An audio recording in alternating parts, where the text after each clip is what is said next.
आप लोग कह रहे हैं तो खैर आप जब आप हमारे लिए यहाँ आते हैं पढ़ते हैं तो आप हमें कहें तो हम क्यों ना करें कुछ। तो इसलिए मैं एक आफी साहब का एक शेर कहता हूँ, छोटा सा है, बस समझ लेना उसको, अगर समझ ना आए बस ये समझ लेना कि शेर था वाकई।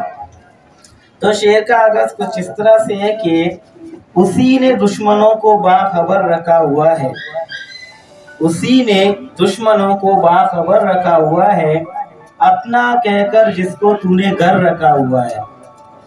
उसी ने दुश्मनों को बाखबर रखा हुआ है, अपना कहकर जिसको तूने घर रखा हुआ है। मेरे कांधे पे सर रहने नहीं देगा किसी दिन, वही जिसने मेरे कांधे पे सर रखा हुआ है। मेरे कांधे पे सर रहने नहीं देगा किसी दिन, वही जिसने मेरे कांधे पे सर रखा हुआ है। और ये शेर सुनिएगा कि मैं पागल तो नहीं जो उससे तनख्वाह मांगू, यही काफी है कि उसने काम पर रखा हुआ है। मैं पागल तो नहीं कि उससे तनख्वाह मांगू, यही काफी है कि उसने काम पर रखा हुआ है।